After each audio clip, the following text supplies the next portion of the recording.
Hello, people, and welcome to the grand stage of JK's and Friends Unscripted podcast. The podcast where the beginning is just a glimpse and the ending is a mystery unwritten. Here, we steer into the heart of discovery, navigating through a sea of insights, the thrill of surprises, and the authenticity of real-life sagas shared by our distinguished guests. Every episode is a voyage, and you're an essential part of this expedition. Our guest today is Dr. Kimberly Adams Tufts, aka Kat, best-selling author and former Chief of Education, Research and Development at the U.S. Department of Veterans Affairs in Norfolk, Virginia, USA. Hi, Kat. How are you? JK, I'm fabulous. Absolutely fabuloso. Día a la vez con la ayuda de Dios. One day at a time with the help of God. Love that. I love that. I think that your Spanish is way better than mine. Because you always speak Spanish to me. I understand what you say, obviously, but you can just come up with those marvelous sentences. So your name is Kat, but your real name is Kimberly. Yes. It's actually Kimberly Bonita. Kimberly Bonita. That's beautiful. Mm-hmm.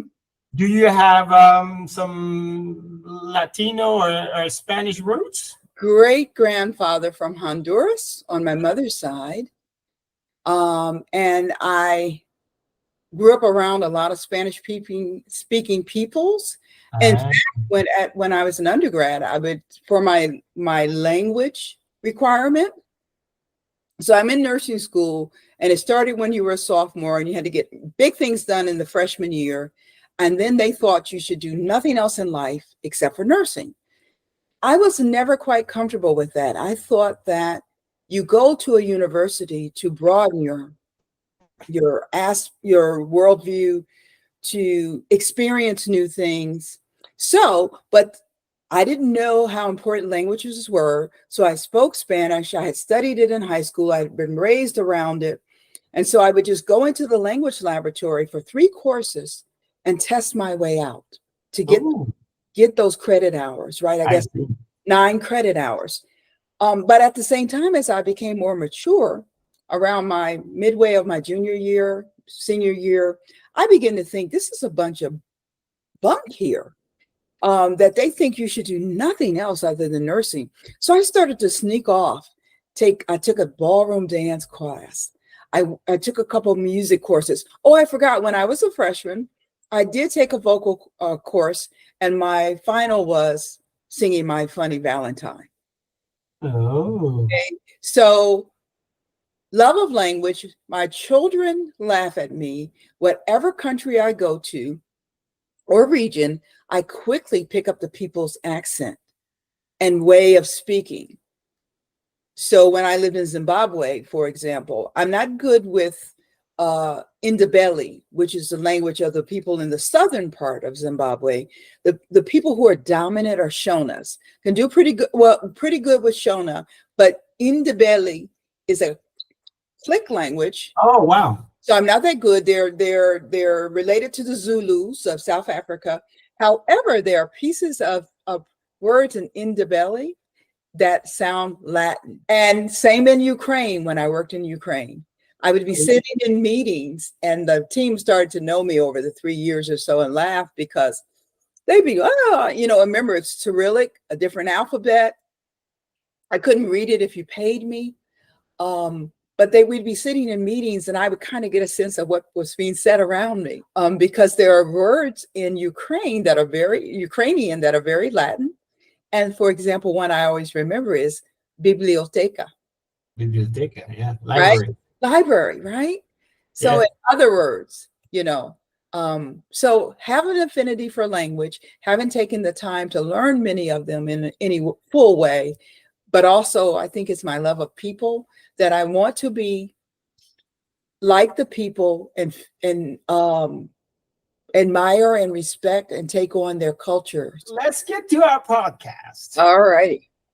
The reason why you are my guest, and you are the first guest for season 2. So there's a whole different topic. We did a whole 8 episodes in season 1.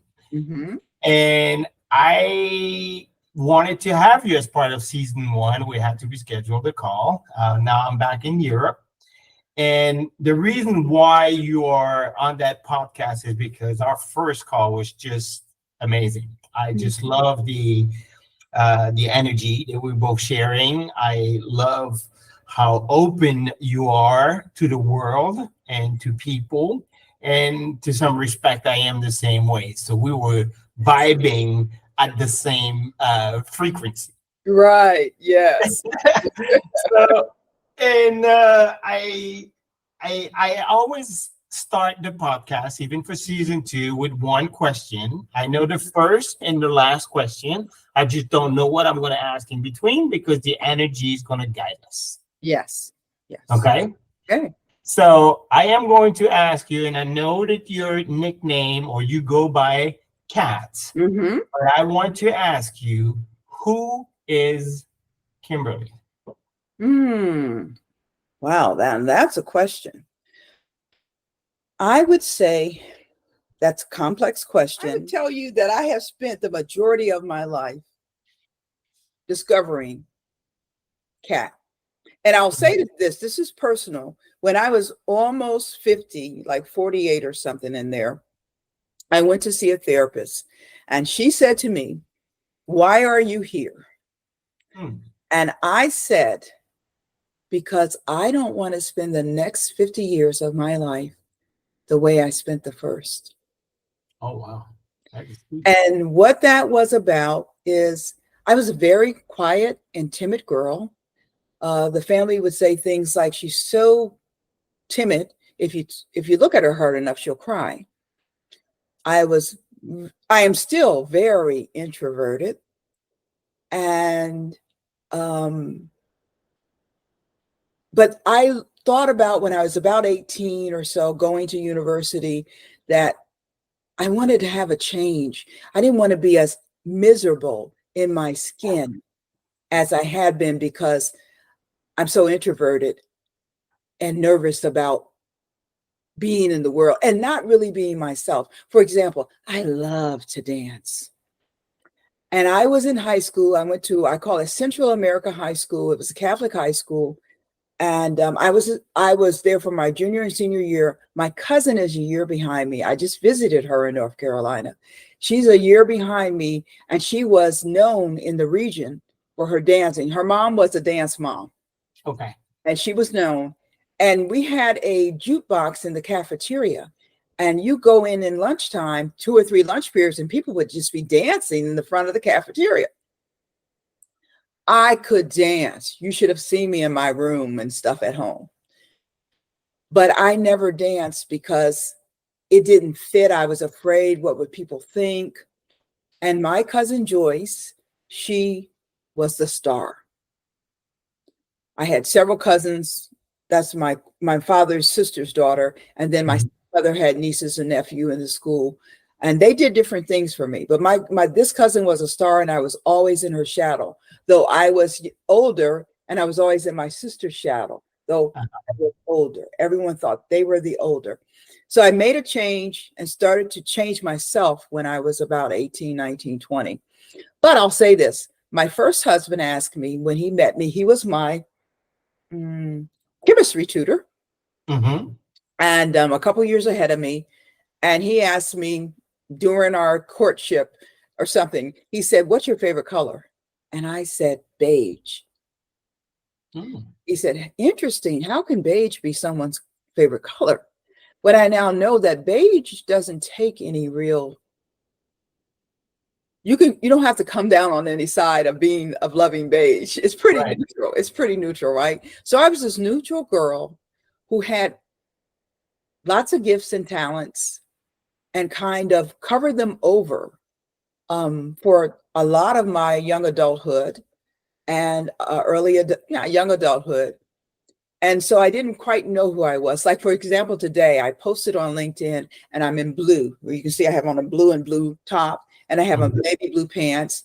I had on a coat that was blue, one kind of blue and another kind of blue. And you can see the inside of it. Yeah. And I was on campus. This is my favorite coat. I need to get it. But anyway, I was in blue, all blue today, because that's who I am. I love blue. Me too. It's my favorite color.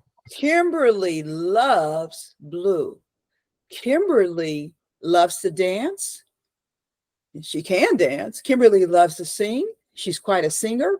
And now when I go out in the community, the Kimberly that I am today is enjoying life out there, not afraid of risk. So that is so funny that you're saying that you're an introvert, because I don't see that aspect of you at all, in you at all. I never had the impression 1 second that you could be an introvert. I'm an actress. And I'm trained.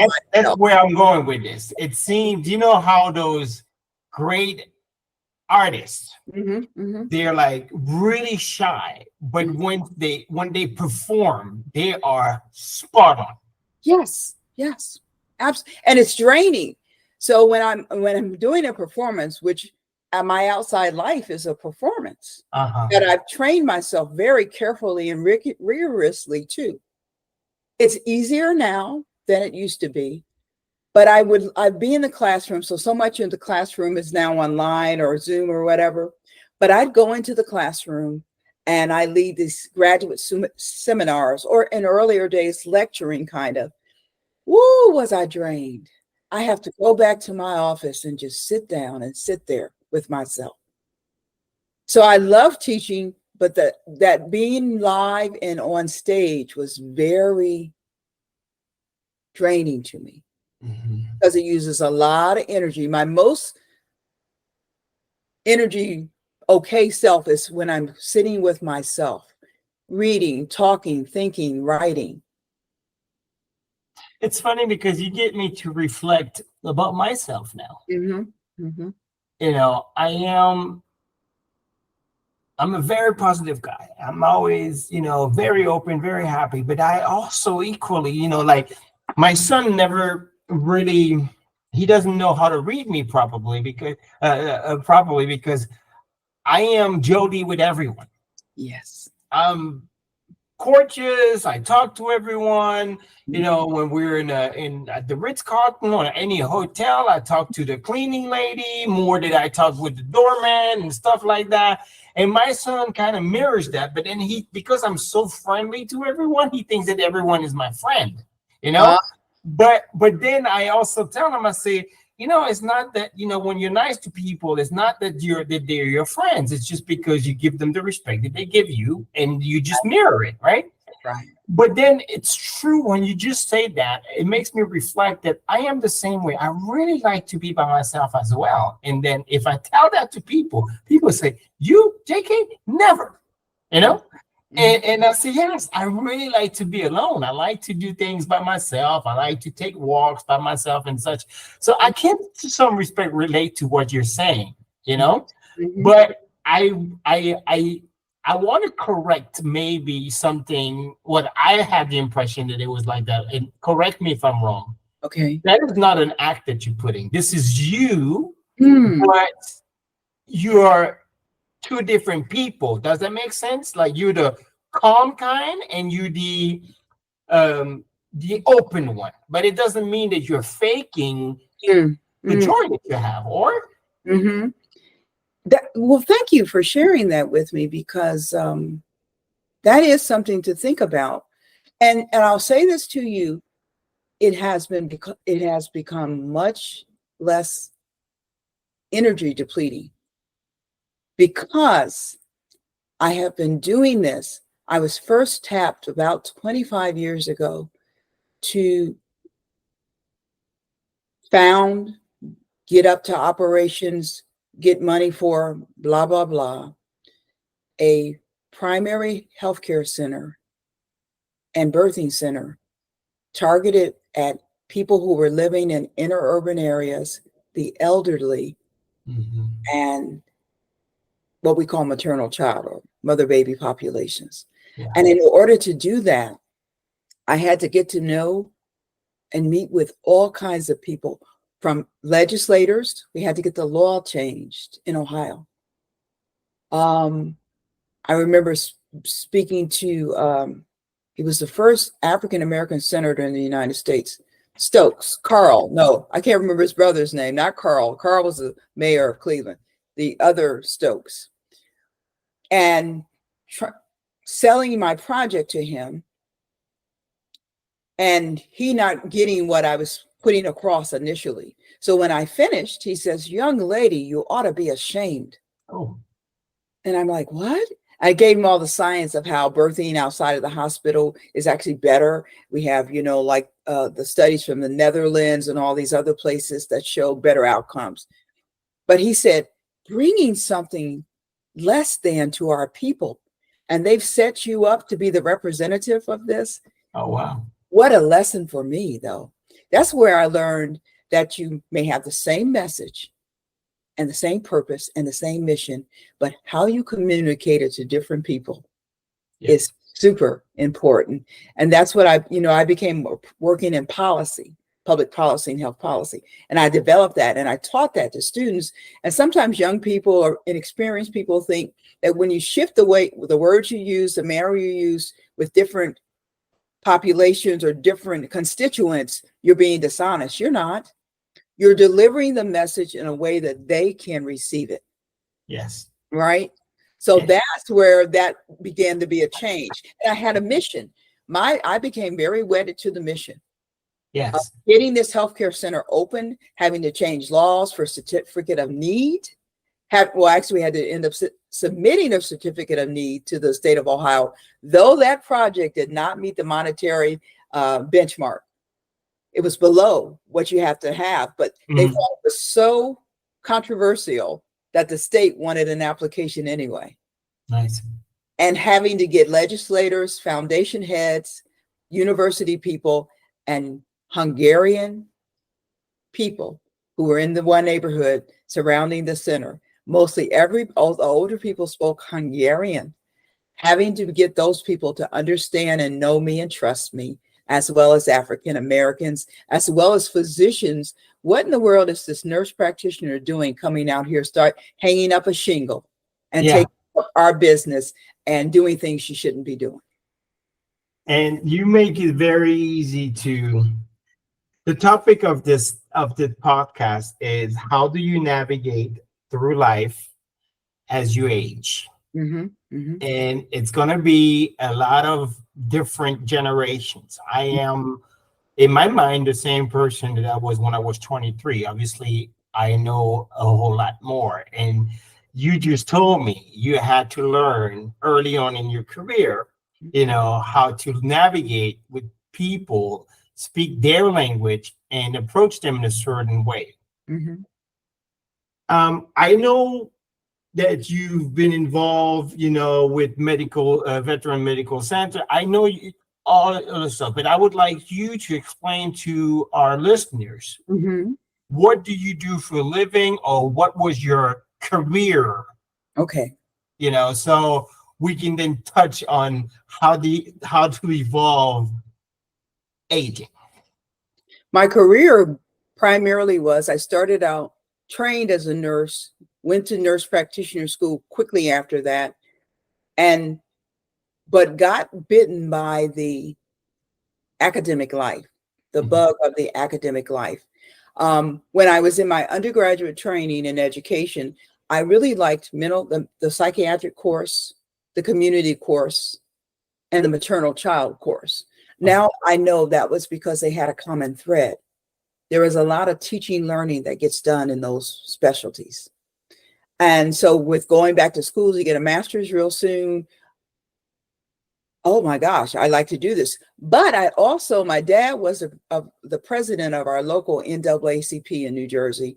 And he was a civil servant and a civic leader for my entire life. Like, he's 88, and a few years ago, he got an award from NAACP that goes back to 1963, when he made the arrangements for the people in our town to go to the March on Washington that Martin Luther King gave I think I Have a Dream, right? Yes. Yes. So where was that? In Ohio? No, I'm a New Jersey girl. You from New Jersey? Okay. Mm-hmm. So he was, so I had that. And when I was a kid, a teenager, it was really my last 2 years of high school, dad and I in the house. And he took me to a lot. I was the only 12 or 13-year-old girl, for example, who was at the National Council of Negro Women luncheon. Wow. Okay. And I was like, why am I always in these places? I'm a kid. But then when I was senior and junior, he supported someone who was running for governor of New Jersey. And we had, what are those called? Coffee clatches in our home. So all this civic work was always ahead of me. I always saw it. So that was also there. So when I was out working in a Planned Parenthood of Greater Cleveland Clinic, soon after I had finished my master's, gone to Wisconsin and gotten my nurse practitioner training postmasters, and was back in the inner urban area serving the people in a suburb that's called East Cleveland. It's not East Cleveland. It's not part of Cleveland, but it's one of the poorest towns in the United States. And I felt very satisfied and comfortable with the work I was doing. And on 1 week, toward the end of my second year, I think I got 3 calls about jobs. 2 were from private practices. Could you come and interview with us? They gotten word that I was a really good clinician and diagnostician. The third, though, was from the dean of one of the top schools in the world for nursing. And she said, I got a project. We've only been at it 3 months, basically. We don't have any funding, but I think you'd be great for this. First, I'm thinking, how does she know? Well, I was one of the few community faculty members. You had an appointment as a community faculty member who actually went to the campus and attended the faculty meetings. Leaving the graduate student reception, the graduation reception, because I'm very introverted. I'm still in my 20s and I've done my duty by being around people. I'm leaving it. And she said to me, this was about 2 years prior, she said, oh, you're going to leave the reception without speaking to your dean. I was so embarrassed. I thought my father didn't raise me this way.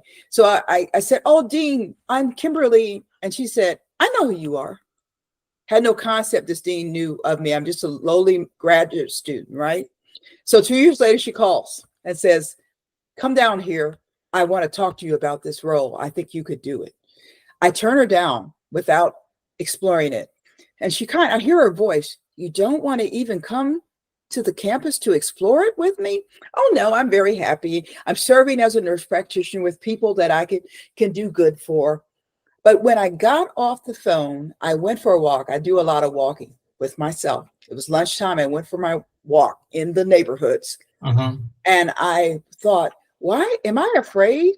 I've got 3 people call me in the last 2 days about jobs, and I don't even want to talk about them. And I felt like I had been rude to the dean. So I went down and explored it with her. I called back, or a secretary or something, and said, can I get an appointment? And that's how I got into academe. Majority of my career is in academe. The first 3 years, I was in the community starting this primary care community-based healthcare center. After that, the board, it was a not-for-profit, the board came to me, primarily women. 3 of them, officers, met with me and said, you've not been able to finish your doctoral studies. You did great work in getting all this money in here for this. You got a bank turned into a birthing center, girl. You did some good stuff. My goodness. But you're not doing anything for you. And we don't think this is going to go as well as we thought. The world is not quite ready for this. So would you come out of here?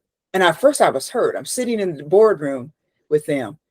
No. We think this is a time you've done enough. It's the time for you to do something for yourself and go on and finish your doctorate. And guess what? They gave me what we call a golden parachute. I was being paid really well. I didn't know what faculty were paid. And they gave me that same salary for a year. Wow. And then I learned what faculty are being paid. Oh, my goodness. I mean, what a journey. And obviously we had, off the record calls and a conversation. It seems that it's funny because you start the You started the podcast saying, "I don't want to live the last 50 years like I lived my first 50 years." But it seems that in those difficult 50 years, and I'm not sure if they, obviously you know more than me, but then it seems that you had a lot of blessings as well. Oh, I did. Mm-hmm. And things were always going my way. The dean of that school and the subsequent joint dean, they would talk about me. They called me, well, I had a couple of nicknames, but the first dean, who's still working at 80 something years old, brought between 12 and 15 endowed chairships to that school of nursing. Many, many books of the year for the American Nurses Association or the AJN Journal. Mm-hmm. She told the other person who they had known each other for many years, they were much older than I. She said, "She's like you. She's golden. Everything she touched turns to gold." That's what people say about me. I'm happy to hear that someone else is like me. I love that. And I think it happens when you don't want to do it, when you don't pursue it, when you just do something because you have a calling or you feel that it's right. But everyone that I've seen trying to push and try to make things happen, it's never beautiful. It's always sloppy, if I may say, but if you do something, my wife tells me all the time, she says, "Hey, because I always say, I said, look, I don't do anything, spectacular. I wake up in the morning and I interact with people and I do this and I do that." She says, "Yes, but the way you do it is because it's almost like you just, pour yourself a cup of coffee. It looks seamless. And to me, this is what I do. Like talking to you, it's seamless. It's like it's a flow. And when I work, so I can totally relate. That what you touch turns into. I believe it. I got this right. You said your wife says, it's the way you go about it. It's the person who you're being while you're doing it, right? Mm-hmm. And yes, thank you for this conversation because it's making me think about and reflect on and underscore the blessings and the great gifts and rewards I have had in life, because that's what people would say about me. It's the way she goes about it. Like at some point at Case Western Reserve, the Francis Payne Bolton School of Nursing, that's important because she was a woman senator who made real changes after World War II in our education for women. So I was at FPB, the Francis Payne Bolton School of Nursing, and they used to call me for a while after I moved out of doing that community work and got my doctorate, became a young faculty member. They called me the go-ahead girl. So if you want something done, it's new, maybe there's not a lot of money around it, or there are no real wins yet, get Kat, because she's going to do it. And guess what? I did that there at the last university where I'm now professor emerita. I did it there. And it's a much less resourced university. It's a metropolitan, what we call a metropolitan university. And I've seen more people of color on that university campus than I ever had, except for at a Hispanic serving institution or a historically Black institution. I was thinking about it this morning when I was on campus in the math and statistics department and seeing all these people of color in the classrooms. So they called me the go-ahead girl. And most people are inducted into the American Academy of Nursing. It's considered the highest honor almost in the world. When they're about, it's getting better, and that's been part of the work I do. But they were over 50, mid-50s and beyond. I was inducted. I got news of my selection when I was 35 years old, working in Zimbabwe on a Rockefeller Foundation project. My goodness, we're going to have to, this podcast, I can tell you from now, it's going to be in 2 parts because it's beautiful. I can't stop recording now. I mean, we're getting in the middle of it. Go ahead. Tell me about that story about. Oh, this person taps me and says, you should submit an application for a fellowship in the American Academy of Nursing. I'm 33 or 34. And I said, once again, no. But because she seemed like this little girl's a little cray, I said, oh, but I'll do an application next year. So the only reason I did an application the subsequent year when I was 34 to 35 is because I had promised, I gave my word. So now I have to meet my obligation. Well, I was inducted into the academy. I had to come home. I was barely home. I had to come home from Zimbabwe, Washington, D.C. Most people have a doctorate. They have some kind of academic or worldwide reputation. I didn't have any of that. This woman who's now the head of the National Libraries of Medicine, I think it's called. She's an engineer, but her background is in nursing. She walked up to my dad, who did not want me to be a nurse. I was a black sheep in my family for being a nurse. He came to DC for my induction, and she walks up to him and she says, you ought to be awfully darn proud. And she curses. She didn't use those words. And she said, and she deserves this for all this curse word stuff she's done. And my dad didn't realize until that day, I think I just turned 36. No, maybe 2 months into being 36, because that should have been yeah. And she says, he then looked at me, I could tell with different eyes. Maybe this nursing thing is going to go somewhere for her. So I was inducted many, many years ago, and I did a podcast or a live event on LinkedIn in the end of January on fellowships for academic women. And one the exemplar I use is the American Academy of Nursing, because a lot of my audience are nurse faculty. But also applied it to other kind of fellowships. So to go back to your core question, who is Kimberly? Kimberly is a person who has been given all sorts of gifts. She had lots of gifts in parenting from father, what he taught me about serving the world. My mother is where I got my legacy of serving God and giving attention, priorities to the things of the kingdom. My stepmother was where I got, you should enjoy life and have some fun, because I didn't do that probably my first 20, 30 years. But with all those resources and gifts, and had a lot of natural gifts, I guess. I don't believe that leaders are born. I just don't. But I think that they can be nurtured, and they may have some potential and they can be nurtured into it. So I was given those opportunities, and to have a lot of achievements, primarily that were related to giving things to others. I was on a project in Ukraine, a USAID, AIH project, because I was a nurse, and they asked in the university and in Cleveland, we need a nurse on this team. Who could it be?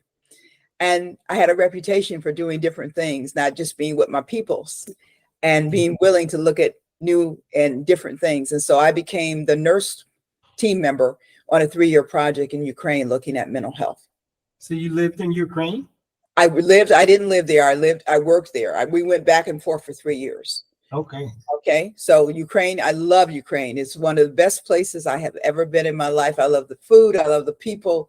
I love the culture of Ukraine, and the beauty. So about traveling. So it's clear to me, because we never went so much in depth with we were talking, but never too much in this. But it seems to me, for the time that I've spent talking to you, that you've been a person that always wanted to grow mentally. You being a nurse gives a way that you want to help people without expecting a thank you or anything in return. And from our last conversation, I don't know if I got it right, but you were involved with helping veterans. Yes. So is Kimberly / Katz a person, a giver? At the core, Kimberly is a giver, and she is learning with being Kat for the last taking on the cat persona and really being it for maybe about 15 years now, maybe the last 10. And I grew into my own in the cat persona for the 2 years I served at the Veterans Medical Center as the Chief of Education and Research. My goodness. I was able to step into the shoes and really be the leader and the top boss, which had been uncomfortable for me.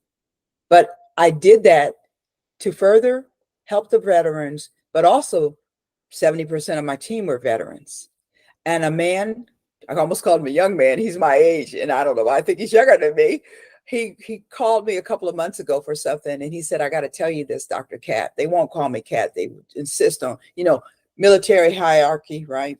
He said, you were the best leader, and he retired from the Navy, in my naval career, in my top 2 leaders, and in my 13, 14 years now in the Veterans Medical System. You've been in my top 2 leaders. I want you to know that. And that was only because I stepped into the cat persona and took it on for the purpose of serving people. But this is the cat, part of cat that Kimberly didn't know. I struggle with this. I struggle with this, and I'm going to tell you why. Okay. I don't believe that we have different personas. I don't believe, I know that Kat was always around. She was not open. Yes. To the world. Okay. Yeah. I hear that. If I hear you saying that it's not a separate persona, that she was always there, she was always, even came out at certain times, right? Somebody knows Kat. Yes. Somebody at kindergarten, somebody in high school, somebody saw that person before. And that's why, I know that you keep on telling me there's two. I believe that person, like a butterfly, you see almost, you start different stages and then you become and you that beautiful thing. When the metamorphosis fully happens, right? But there's stages of being in the cocoon. There's that called a chrysalis. I can't remember the name, but that's called a certain thing, the caterpillar in that stage. Yes, but the reason I'm separating them, as I was speaking with a client this morning, and this is my work now. My work is to empower women. He gives me